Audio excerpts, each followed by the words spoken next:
Okay, dokie. Woo! Alright. My hair look that bad. I don't know, girl. Oh yeah, we're gonna see these on very soon. That was my hat. I'm wearing it backwards today. Yes, I'm wearing a Adidas set and a Nike hat. And you gonna be okay with it, because I'm not changing. And I'm not gonna go find my white Adidas hat. I'm sorry. I'm sorry. Not really. Y'all see that?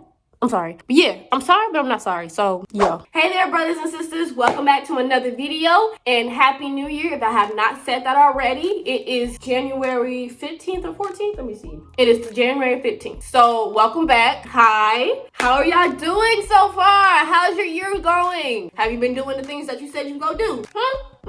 In today's video, I'll be sharing with you my quarterly goals for this quarter and then my intentions for this year. Let's dive right in. So for all my years, I have a main focus of what I'm going to do. And this year is personal development, mindset transformation, and financial freedom or growth. And of course, growing my relationship with God. But as you can see this channel and as you notice my videos, I'm already doing that. And that's a must. Like that's clear. That's you can understand it, right? Of course, growing my relationship with Yahweh would allow this change in me to be a success. That's a must. He's guiding my steps and everything that he entrusts me with to manage and steward over. And I just want to let everybody know. And some of this, y'all know, some of y'all may not know. This is very like a cliche. But if you change your mind, everything else will follow. If you change your mindset, your mentality, your perspective on a lot of things, you can change in so many ways that you never thought you could. Like,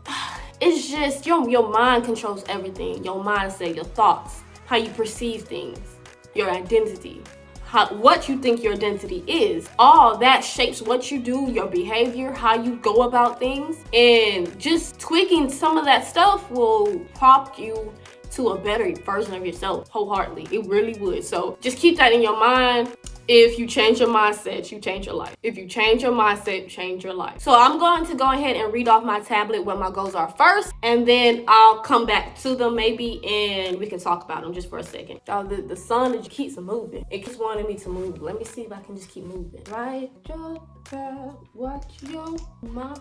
All right. Now I have 15 goals for quarter one, and I know that sounds like a lot, but I did give myself room to, adjust that if I do fail or if I don't get something done in time, then I gave myself room. So I said 15 goals for this quarter, and I've set goals for quarter 2 and quarter 3. However, quarter 4 is the only one that doesn't have a specific goals listed for its quarter. Setting quarter goals, it kind of gives me a time frame to get things done and not wait until December to say, oh, I still didn't do this, or oh, blah, blah, blah, blah, blah. Setting quarterly goals will give you a deadline. So I'm setting 15 goals. I have until the end of March to get those done. Now, like I said, quarter 4 is empty. So if I don't get that done, I can always just transfer quarter 1 goals to quarter 2 to quarter 3 and to quarter 4. 4 is the complete deadline. It has to be done by the end of December. So I hope that makes sense. Some of them I have been doing, some of them I have not gotten a chance to do, or some of them I'm still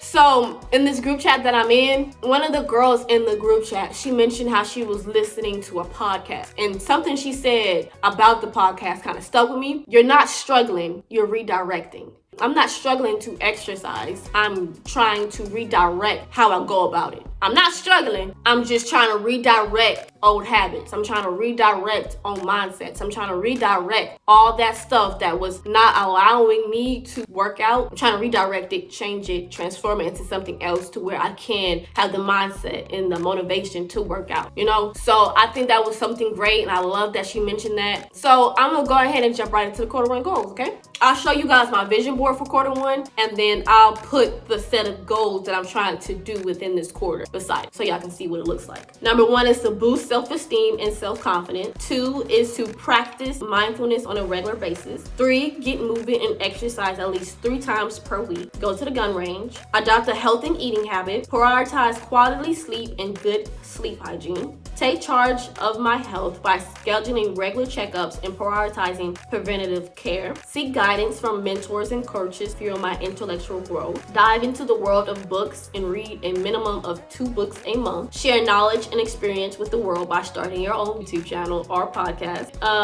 Create a bucket list. Dress up more to boost my confidence. Master financial literacy by seeking out financial education and resources. Take control of my finances by creating a budget and sticking to it. And then the last one is not really a goal. It's just to tell me to reflect, and to reflect and be flexible.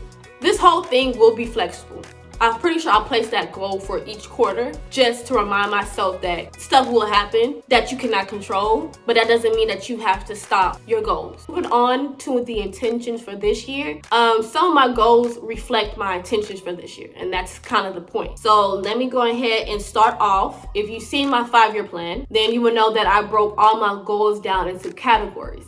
So I have 6 categories. For spiritual, I want to deepen my relationship with Yahweh through daily prayer, engage in regular scripture studies, reflection to enhance my knowledge and understanding, actively live for Yahweh by incorporating his teachings and principles into my life. So those 3 are for the spiritual aspect of my goals.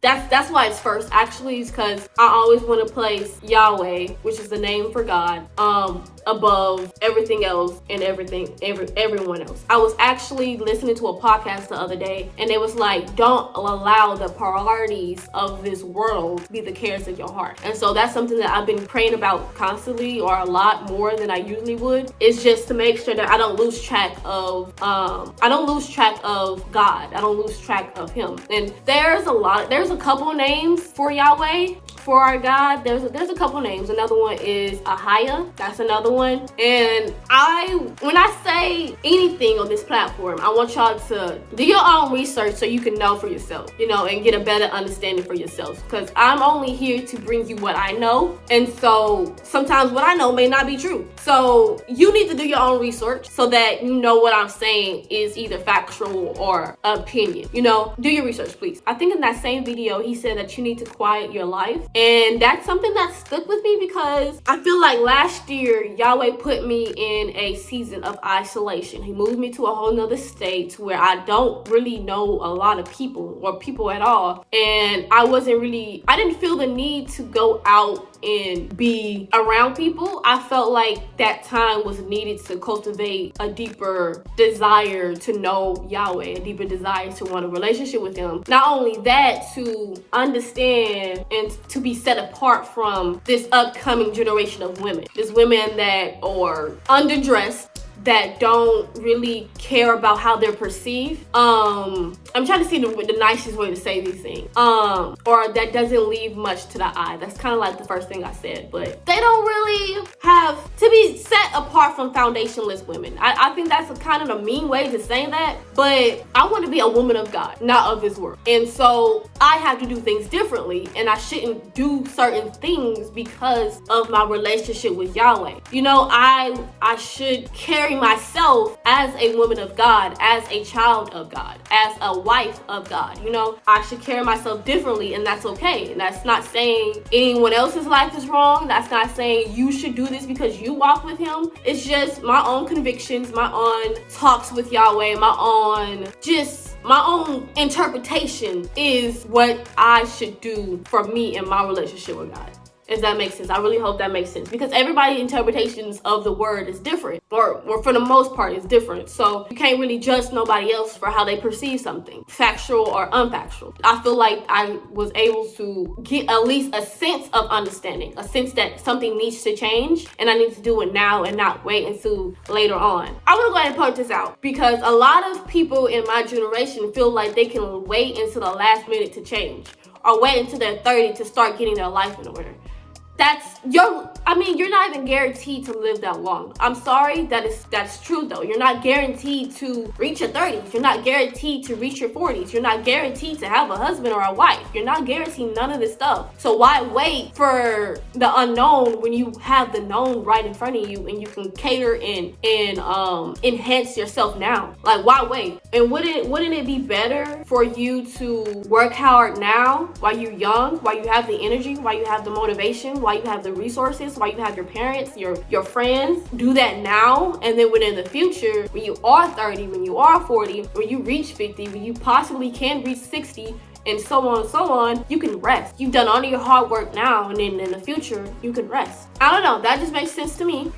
Ponder on it, think on it, and just leave the comments down below. Like, what do y'all think about our generation saying, oh, I'm too young, I don't need to be doing that right now, or I'm too young, that's not where I'm at, or I'm too young, I still want to have fun, I still have a life to live, YOLO. Let me know in the comments down below. And this is no judgment. Anything on here that I ever say does not come from a place of judgment. I promise y'all, it's not coming from a place of judgment. It's just, you notice a difference in between mindsets when you're starting to learn things and understand different things, or getting different perspective on the world, or even when you hang out with older people than you are, like 20 years, 10 years older than you start to think differently, and then you realize how unguided our generation is, like how we don't really have mentors, or some of us don't really have mentors to teach us the right things. So anything that I say is not coming from a place of judgment. It's coming from a place of awareness and a place of, hey, I know this, I want to share with you, and hopefully you can take heed to what I'm saying and you can apply it to your life, or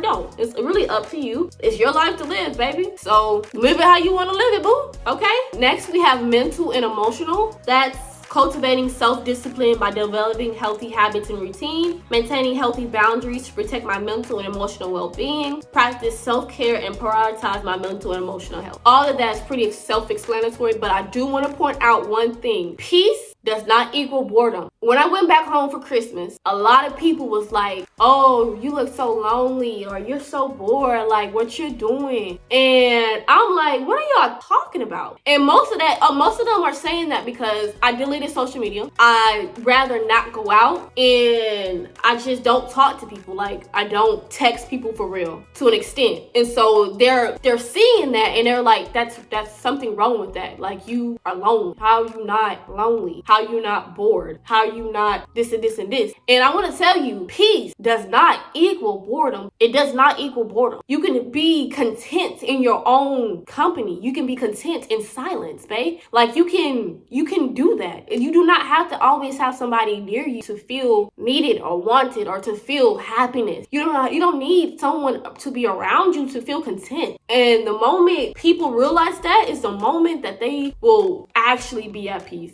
Because if being around people is your peace, if being around people is your contentment, if being around people brings you joy, I know, babe, you're not gonna always have people around you, Bookie. And I'm not saying that's bad, but I'm saying, because of course, like, lonely, there's times where I feel like, dang, I wish I had somebody to but that's more like romantically. Like, I wish I had a husband, but I've always been that type of person. Now, it kind of declined when I put my relationship with God first over my husband, over wanting a husband. That's something that he taught me in that isolation season 2, was that I was reaching for a husband more than I was reaching for a relationship with him. And so that want and need for that kind of decrease is still there, but it just, Yahweh is on the top and wanting a husband is at the bottom. So from that aspect, yes, I would love to spend time with my husband. But as far as people, I have like a battery. So yes, I have moments where I'm excited to be around people, and then I have moments where I just want to be alone. And that's nothing wrong with that, and that doesn't mean that you're bored. So if you're like me, baby, you're not bored. You're at peace. You're content.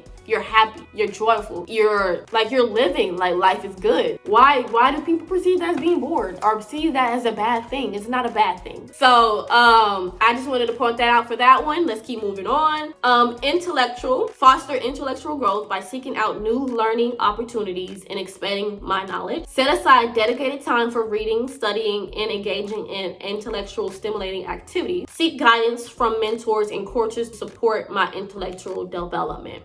God, thank you, Yahweh. He has gifted me parents that have their own set of wisdom. And so both of them, sometimes together and separately, kind of cater to a certain part of area of growth for me. And so from that aspect, I do have mentors, but I wouldn't mind having like a financial advisor. I think that one may be checked off, but we're gonna keep looking.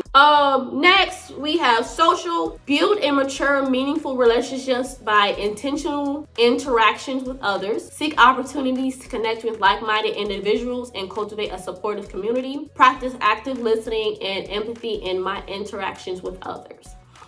Some of this I already have. Like, I have 2 group chats. One is a Christian group chat, and the other one is more like accountability, motivating, keep the momentum group chat. And then I created another one, hopefully by the grace of God, that it can be something that is helpful towards others and including myself as well. If it's God's will, it would be done. And so I'm not gonna stress on it. We're just gonna do what we do. If it happens, it happens. If it doesn't, it doesn't. We're gonna leave that at that.